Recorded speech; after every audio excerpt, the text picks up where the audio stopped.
I'd echo the same thing. I mean, when I first came to the book, before we produced it as a production company, myself and Anna Mackland, and what really threw me in was this.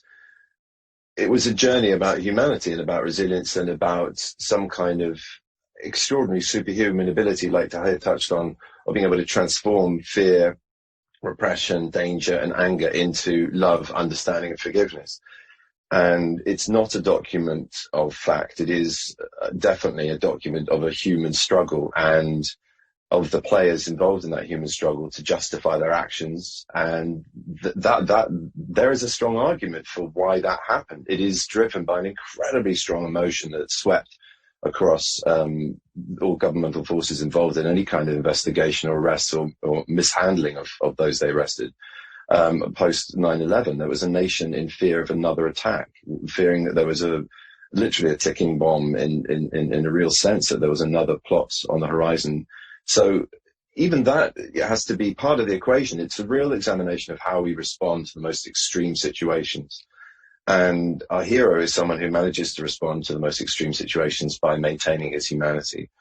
And I think, considering all that's going on in the world, it still has a burning relevance. You know, this is about endurance and tolerance and bravery and humanity. And yeah, that's what I'd add. Did you ever ask Lieutenant Colonel Stewart if he believed that Mahamadou was innocent? I can't remember, so I don't want to say, but well, yes, I honestly can't remember. That's not a dodge, but I didn't. I can't remember I that conversation. I did.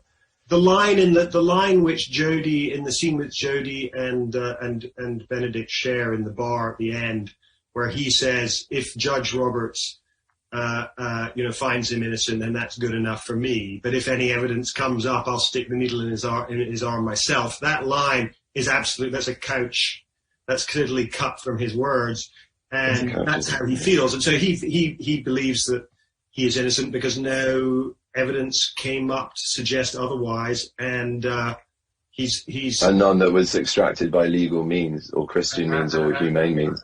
Absolutely, and I think that you can't underestimate the heroism of Couch standing up against the sort of united front of the military legal service to say, I'm not going to do this. I'm not going to prosecute this. This is built on such falsehood and inhumanity. I'm not going to prosecute this case. And I think it's really remarkable that this is not a story of about kind of partisan politics. You know, Trump is very definite a Republican. They're definitely a Republican, a Christian Republican. Nancy is like a dyed-in-the-wool progressive liberal. And they are friends now. Did you still call Couch Trump? Did I just imagine that? He did. Sorry. Sorry, technical correction. I didn't play Donald Trump. I might be but I think something about the hair. We can edit that out. Yeah, too soon. Too soon. But no, I know why your mind went there, Kevin, and it's because, you know, look at the sort of magma baiting of Mitt Romney, a Republican who dared to stand up against a leader that's caused so much fervor and fear and anxiety and anger. And a Republican from his party saying this isn't legal, this isn't good, and having his own voice. You know, it's an equivalence. It's not exactly the same as a metaphor or a simile, or whatever you want to call it, an exemplar of, but there is some parity, I think. We live in a time where people are often too scared to stand up to the overwhelming force, which in this case and in what we're going through at the moment is fear. So yeah, he wasn't driven away from his principles because of that. And for that, I think he's very heroic.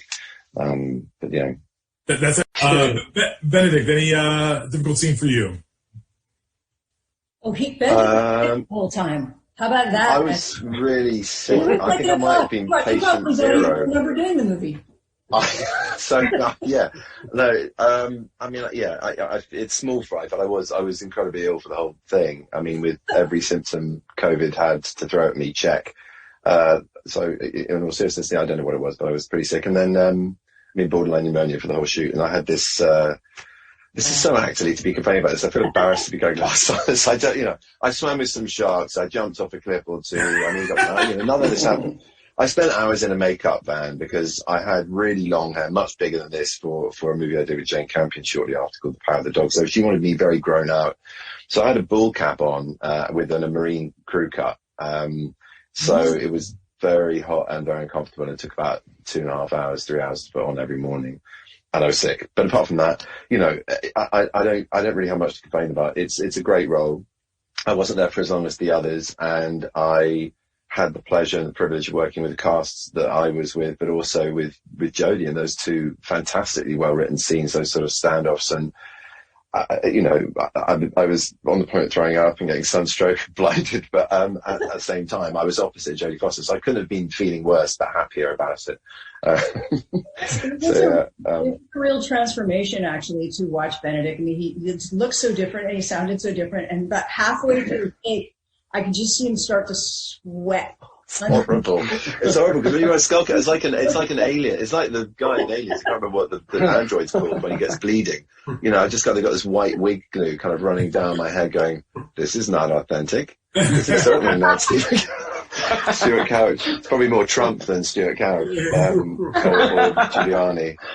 But yeah, it was slightly distracting. Sorry about that, Jodie. It must have been a very odd thing to have to hold you against freak sweating glue. Shout out for best makeup and hairstyling, though. Had no idea that you had a big long hair. Yeah, man. Yeah. Exactly. No, it's a sort of, I don't know why it's a secret. I mean, it's an extraordinary job they did. I mean, their patience and their craft was phenomenal, and in the heat to maintain it all through the day. It's pretty extraordinary, actually. It really was. I never believed it. And maybe look 5 years younger. Kevin, you were saying?